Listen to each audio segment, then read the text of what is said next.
Este relato foi contado pela minha avó quando ela ainda era viva, há uns 20 anos atrás. Mas este fato ocorreu há mais de 50 anos. Bem, ela morava em Guaçuí, no Espírito Santo. Ela tinha uma amiga que se chamava Jaqueline. E a Jaqueline era a jovem mais linda da cidade. Esta amiga da minha avó trabalhava na feira, vendendo frutas, verduras e carnes. E sempre ia embora a pé pela estradinha escura. Ela morava em um sítio afastado da cidade e tinha que andar todos os dias mais de 5 quilômetros a pé para ir e voltar da cidade. A Jaqueline às vezes voltava para casa com a minha avó, que era a sua vizinha, e pelo caminho elas passavam por um bar que ficava naquela estradinha de terra. Neste bar só ficavam as mesmas pessoas. Eram 5 homens de meia idade que passavam o dia todo ali, bebendo.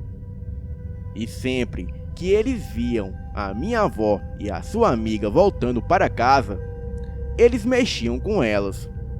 E elas não gostavam nem um pouco. Então, elas ignoravam aquilo e continuavam o caminho para casa. Certa vez, a minha avó não foi trabalhar na feira. E por consequência disso, a Jaqueline teve que ir e voltar sozinha por aquela estradinha escura. E quando ela passou em frente ao bar, era por volta de 8 da noite. Os homens que ali estavam viram que a Jaqueline estava sozinha. Então, se aproveitaram para investir as suas cantadas para cima dela. Mas como ela os ignorou, eles a perseguiram. E os 5 homens a violentaram ali mesmo, no mato que havia na lateral da estrada. De certa forma, aqueles homens acharam que iriam sair impunes, pois naquela época, se uma mulher falasse que foi vítima de abuso sexual, ela que seria punida, e não o agressor. Mas diferente do que eles pensaram, a Jaqueline voltou para casa muito ferida e contou tudo para o seu pai. Naquela época, havia um boato na cidade de um homem que virava lobisomem e atacava as criações de fazendas vizinhas. Algumas pessoas até já se depararam com essa criatura e, de fato, sabiam que realmente existia um lobisomem por aquelas bandas. Mas o que eles não sabiam era que o pai da Jaqueline era o suposto lobisomem. Na noite seguinte, o pai da Jaqueline foi até o bar. Assim que os homens o viram, todos ficaram em silêncio, achando que ele foi até lá para tomar satisfações com eles a respeito da Jaqueline. Mas o homem não disse uma palavra, apenas sentou e começou a beber. E foi assim por horas, até os homens perceberem que ele não iria fazer nada. E além do mais, ele estava sozinho, contra 5 homens. E por volta de 11 da noite, estava apenas os 5 homens, o dono do bar e o pai da Jaqueline naquele bar. Ele se levantou e pediu para o dono do bar trancar a porta de saída e a janela, e que ele pudesse ficar tranquilo que nada lhe aconteceria. O dono do bar era seu amigo, e assim o fez. Os homens desconfiaram, achando que fosse haver briga, e todos eles empunharam as suas facas, e ficaram aguardando o pai da Jaqueline fazer alguma coisa suspeita, para eles atacarem. Mas o pai da Jaqueline apenas começou a gritar.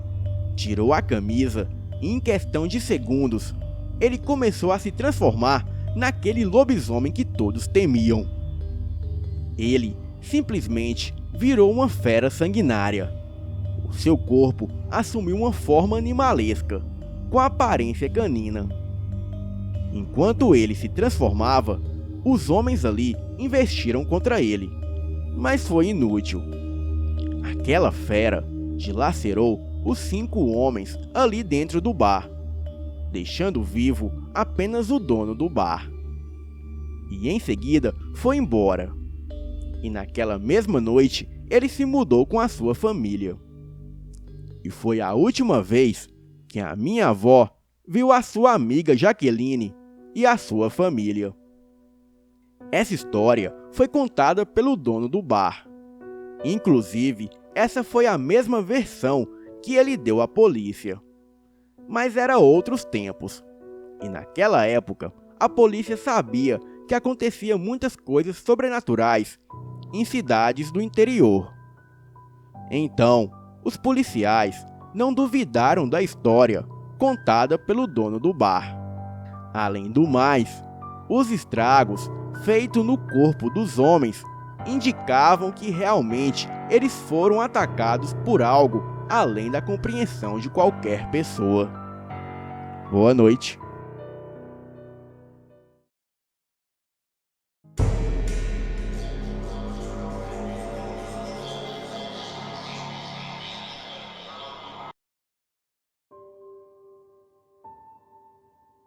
Essa história, quem conta é a minha mãe, e se passou com o meu tio. Na época, a minha família morava na roça, no interior da Bahia. O meu tio, com 17 anos, tinha o costume de ir para o forró, curtir com os amigos. E nem épocas de quaresma ele respeitava. Certo dia, era sexta-feira. O dia dele ir para o forró como de costume. Porém, era sexta-feira santa. E minha avó disse para ele não ir. Mas ele não estava nem aí e foi para o forró à procura de um rabo de saia. A minha família morava em uma casa no meio do mato. E o meu tio, quando voltava para casa, ele passava por uma estradinha que cortava uma mata. Essa estradinha era muito escura. E lá vinha o meu tio do forró, voltando para casa. Era por volta de 3 da manhã, da madrugada de sexta-feira santa para o sábado de aleluia.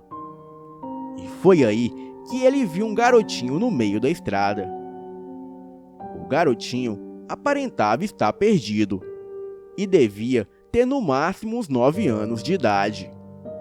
O meu tio pegou ele nos braços e disse que iria levá-lo para casa, pois era perigoso ele ficar ali até tarde naquele lugar. O garoto subiu nas costas do meu tio e lá foram eles pela estradinha. Um pouco depois, o garotinho começou a pesar. Aquele corpo magro, que não tinha mais que 30 quilos, agora parecia pesar mais que 60 quilos. E foi ficando cada vez mais pesado. O meu tio não aguentou e o colocou no chão. E quando ele olhou de volta para o garoto, ele percebeu que o garoto estava com a pele totalmente negra, de modo que só dava para ver os seus dentes, que eram presas. Aquela coisa também não tinha uma das pernas. Estava nu e deveria ter no máximo 1,30 m de altura e 2 pequenos chifres que saíam de sua cabeça. Meu tio ficou paralisado de medo e aquela coisa lhe pediu fumo, mas o meu tio não tinha.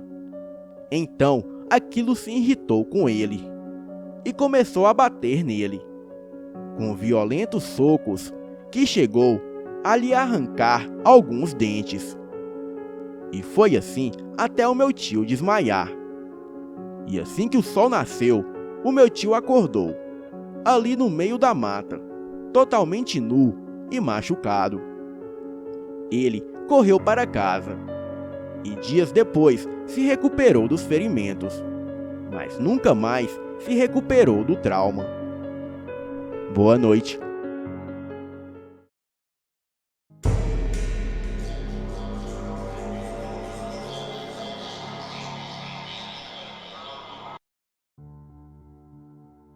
Olá, me chamo Yara. Há um tempo atrás, eu estava tomando conta dos meus 2 primos, para os meus tios. Um deles tinha 3 anos e o outro 1 ano de idade. E foi aí que tudo aconteceu. Nós estávamos tomando café da manhã. E então, o meu primo de 3 anos olhou para o outro lado da sala e começou a rir histericamente. Eu perguntei o porquê dele estar rindo tanto. O que era tão engraçado? E ele só apontava para o outro lado da sala. Então eu falei: levanta e me mostra. Então ele andou até o outro lado da sala e ficou em pé do lado do sofá. Ele apontou para cima, para a parede vazia. Eu olhei e falei: o que é? Eu não estou vendo nada. Então ele falou: é o homem torto. Eu olhei para ele e para a parede e não tinha nada lá. Mas ele continuava rindo histericamente. Então eu falei para ele voltar para a mesa e comer. O tempo inteiro, enquanto ele comia, ele continuava a rir e a olhar para a parede, para o homem torto. Depois de um tempo, ele falou que o homem torto foi embora. Eu perguntei para ele como esse homem parecia. E ele falou: ele tem chapéu, é grande e parece uma aranha subindo na parede. E apontou para o teto. Aquilo me assustou muito, mas eu acabei esquecendo este assunto. 2 noites depois, os meus avós foram jantar na casa dos meus tios. Enquanto eles estavam comendo, o meu primo de 3 anos começou a rir de novo. O meu avô pediu para ele mostrar o que ele achava de tão engraçado. E de novo, ele foi até o sofá e apontou para a parede.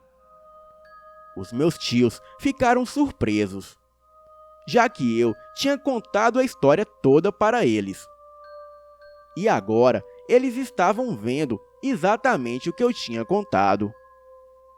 Algum tempo depois, os meus tios arranjaram uma babá. E ela tinha uma filha de 10 meses. Esta babá contou que um dia ela levou a filha dela junto. E quando ela chegou na sala da casa, a filha dela olhava para o mesmo lugar que o meu primo olhava e ficava rindo também. Eu fiquei completamente sem reação depois que ela me falou isso, já que ninguém tinha contado essa história para ela. Os meus tios, intrigados com essa história, chamaram uma mãe de santo para benzer a casa. E assim que ela entrou na casa, foi logo para o canto da parede que o meu priminho dizia ver o homem torto.